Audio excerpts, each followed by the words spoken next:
ಈಗಾಗಲೇ ನಾವು ನುಗ್ಕೊಂಡಿದ್ದೀವಿ. ಈ ದಿಶೆಯಲ್ಲೇ ನಮ್ಮ ಸಿದ್ದರಾಮಯ್ಯನವರು ಕೊಟ್ಟ ತಕ್ಷಣ ಸಹಜವಾಗಿ ಮತ್ತು ಉತ್ತರಿಸಬೇಕಾಗ್ತದೆ, ಹೌದು ಅಲ್ವೋ ಅಂತೇಳಿ. ಆ ದೃಷ್ಟಿ ಇಟ್ಕೊಂಡು ನೋಡಿದಾಗ ನಮ್ಮ ಸಿದ್ದರಾಮಯ್ಯನವರು ಸ್ಪಷ್ಟವಾಗಿ ಅದನ್ನು ಅಲ್ಲಗಳಿತಾ ಇದ್ದಾರೆ. ಯಾಕಪ್ಪ ಅಂತಂದ್ರೆ ಅವ್ರು ಹೇಳುತ್ತಿರುವಂಥದ್ದು ಏನಪ್ಪ ಅಂತಂದ್ರೆ, ಕನ್ನಡಕ್ಕಾಗಿ ನಾವು ಹೆಚ್ಚು ಕೊಟ್ಟಿದ್ದೀವಿ, ಕನ್ನಡದ ಶಾಲೆಗಳಿಗೆ, ಸರ್ಕಾರ ಶಾಲೆಗಳಿಗೆ ಕನ್ನಡ ಬೆಳೆಯೋದಕ್ಕಾಗಿ ನಾವು ಹೆಚ್ಚಿನ ಕೊಟ್ಟಿದ್ದೀವಿ. ಅದನ್ನು ಕ್ಲಿಯರಾಗಿ ಏನೇನು ಕೊಟ್ಟರು ಅನ್ನೋದನ್ನು ಕ್ಲಿಯರ್ ಕಟ್ಟಾಗಿ ಹೇಳ್ತಾ ಇದ್ದಾರೆ.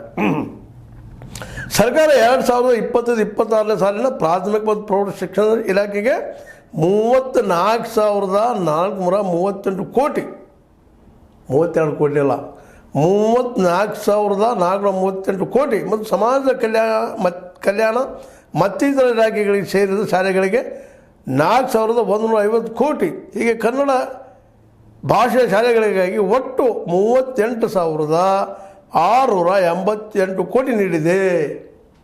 ಸ್ಪಷ್ಟ ಹೇಳ್ತಾ ಇದ್ದಾರೆ, 38,688 ಕೋಟಿ. ಮುಂದೆ